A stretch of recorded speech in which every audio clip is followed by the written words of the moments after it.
Russia, a land of icy plains and simmering secrets, a vast expanse where the cold winds carry whispers of ancient tales and untold mysteries.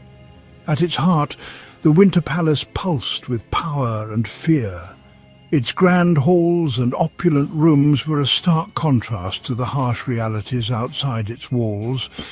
Within those gilded cages, the Romanov dynasty teetered on the precipice of fate. The weight of centuries of rule bore down on their shoulders, and the cracks were beginning to show.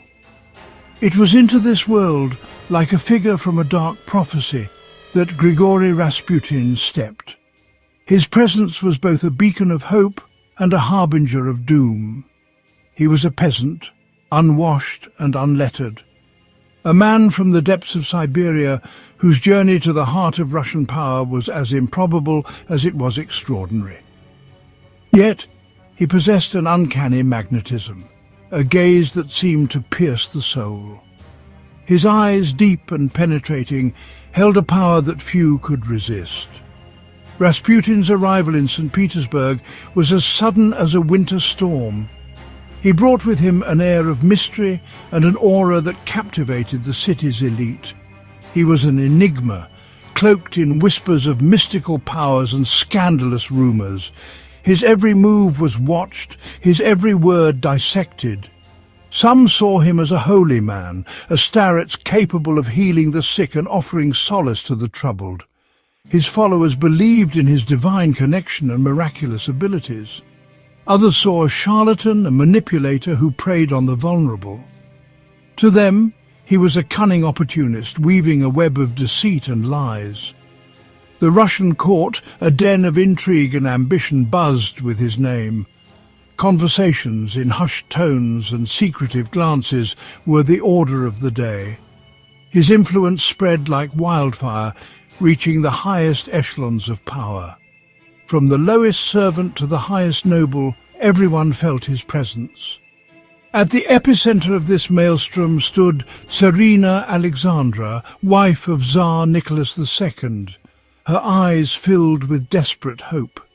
She clung to the belief that Rasputin was the answer to her prayers. For within her grasp, she believed, was the salvation of her beloved son, Alexei, the heir to the throne, stricken with the incurable disease of haemophilia. Her desperation was palpable, her hope unwavering, and Rasputin, with his hypnotic eyes and promises of miraculous healing, held the key. Or so she believed. His presence was a beacon of hope in her darkest hours, a light in the encroaching shadows of despair. Grigori Rasputin's journey from the Siberian backwater of Pokrovskoye to the glittering halls of the Winter Palace was as improbable as it was extraordinary. Born into a family of peasants in 1869, his early life was marked by hardship and religious fervour. The harsh Siberian winters and the grueling labour of peasant life shaped his early years, instilling in him a resilience that would later become one of his defining traits. From a young age, Rasputin was different. He was a wild youth, prone to bouts of drinking and brawling, yet drawn to the mystical traditions of Russian orthodoxy. His behaviour was erratic, and he often found himself at odds with the conservative norms of his village. Despite this, there was something magnetic about him, a charisma that drew people in. His fascination with the mystical and the divine led him to abandon his family and wander for years, seeking spiritual enlightenment in monasteries and remote hermitages. This period of wandering was transformative, as he immersed himself in the teachings of the Russian Orthodox Church and the esoteric practices of the time. During these years, Rasputin claimed to have had visions and mystical experiences that deepened his faith and convinced him of his divine mission. He emerged from this period of self-imposed exile transformed, claiming to possess the power to heal the sick and foresee the future. His reputation as a holy man, a starets touched by God, spread throughout the countryside. People flocked to him, seeking cures for their ailments and answers to their deepest questions. His fame grew, and with it the stories of his miraculous abilities.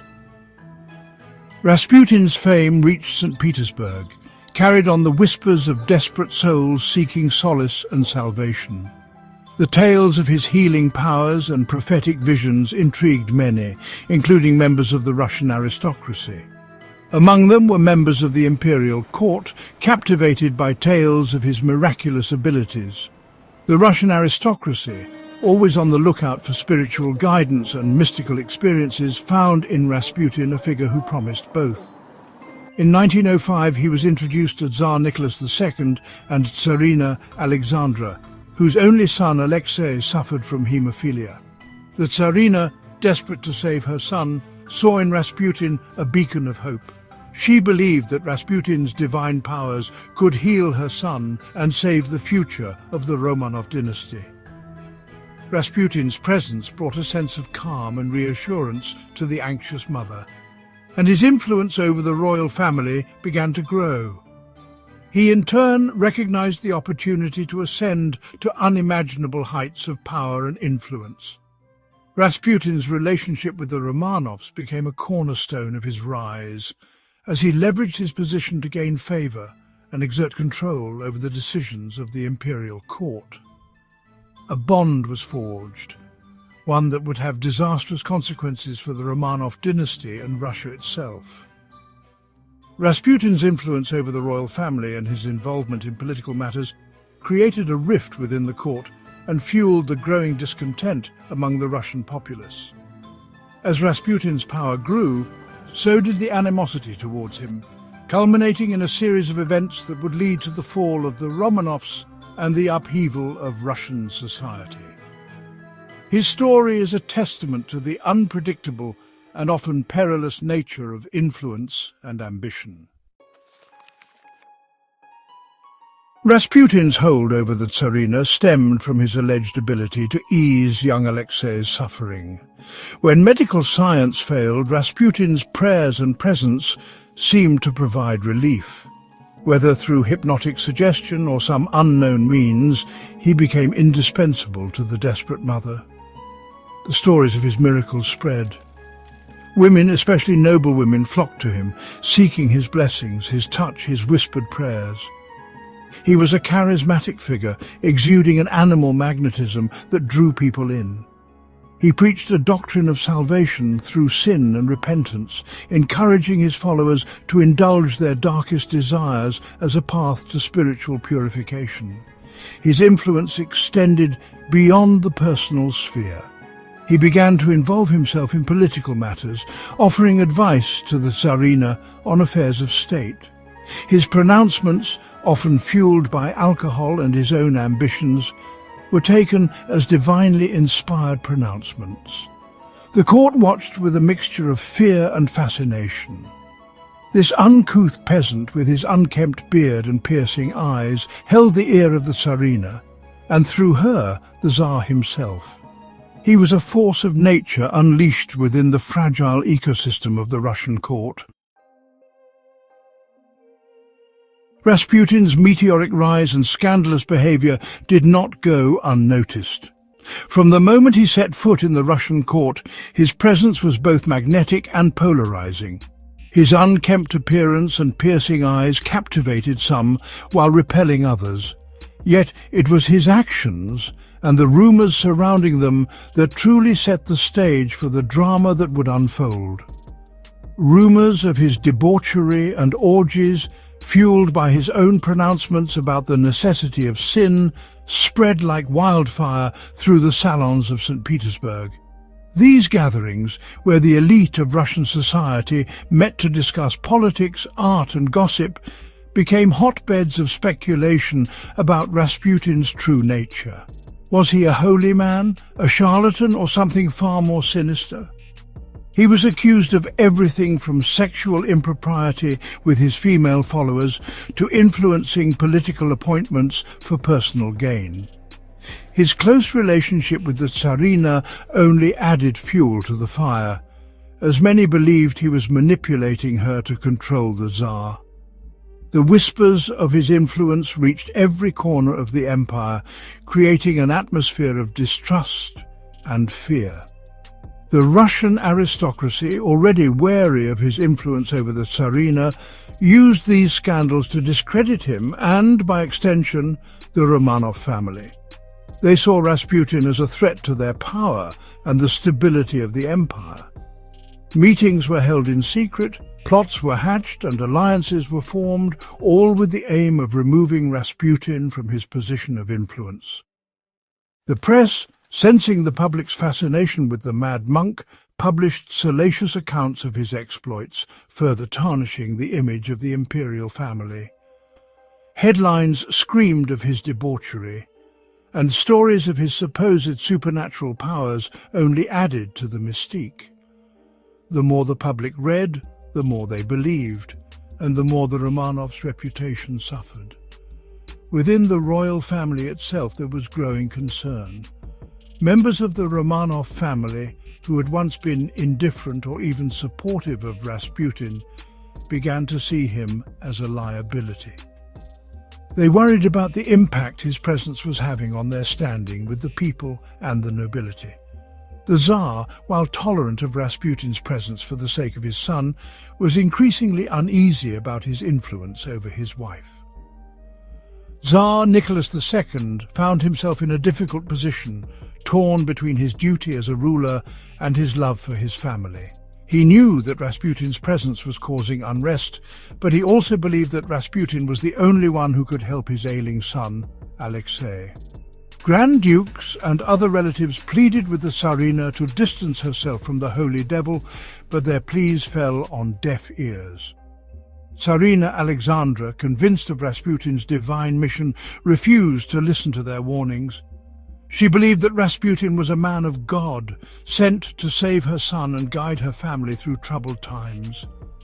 The chasm between the Romanovs and their people, already widening due to social unrest and political turmoil, deepened. The common people, struggling with poverty and oppression, saw Rasputin as a symbol of everything that was wrong with the autocracy. His excesses and the scandals surrounding him only served to highlight the disconnect between the ruling class and the masses. Rasputin, once a symbol of hope for the ailing Tsarevich, had become a lightning rod for discontent, a symbol of the perceived rot at the heart of the Russian autocracy. His presence, once seen as a blessing, was now viewed as a curse, and the Romanovs would soon face the consequences of their association with the Mad Monk. As the scandals and shadows around Rasputin grew, so did the resolve of his enemies.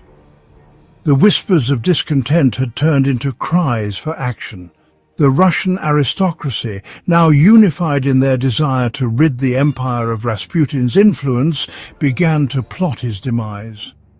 The stage was set for a dramatic and deadly confrontation. In the cold December of 1916, a group of nobles, led by Prince Felix Yusupov, hatched a plan to end Rasputin's life once and for all. They believed that his death would restore stability to the empire and redeem the Romanov family's tarnished reputation. The conspirators invited Rasputin to Yusupov's palace under the pretense of a social gathering, but their true intentions were far more sinister. Upon his arrival, Rasputin was offered cakes and wine laced with cyanide. The conspirators watched with bated breath, expecting the poison to take effect quickly. But to their astonishment, Rasputin showed no signs of distress. He continued to eat and drink, seemingly unaffected by the lethal dose. Panic began to set in among the plotters as they realized that their plan was failing. Desperate, Yusupov retrieved a revolver and shot Rasputin at close range. The Mad Monk fell, and the conspirators breathed a sigh of relief, believing the nightmare was over. But Rasputin's story was far from finished. As Yusupov approached the body, Rasputin's eyes flew open, and with a surge of almost supernatural strength, he lunged at his attacker. A struggle ensued, and Rasputin managed to escape into the snowy courtyard. The conspirators, now in a state of sheer panic, fired multiple shots at him, finally bringing him down. Even then, Rasputin's will to live seemed unbreakable. It took several more gunshots and a brutal beating to ensure he was truly dead. His body was then bound, wrapped in heavy chains, and thrown into the icy Neva River. The death of Rasputin sent shockwaves through Russian society. The man who had seemed unkillable, who had survived poison, bullets and beatings, was finally gone. But his death did not bring the peace and stability the conspirators had hoped for. Instead, it marked the beginning of the end for the Romanov dynasty. The chasm between the ruling family and the people, already deepened by Rasputin's presence, became unbridgeable. The revolution that would soon sweep through Russia was already on the horizon, and the fall of the mad monk was but a prelude to the dramatic changes to come. Rasputin, in life and in death, remained an enigma, a man of contradictions, a symbol of hope and of corruption. His legacy would haunt the Romanovs and Russia for years to come. The unkillable monk had finally fallen, but the echoes of his influence would reverberate through history.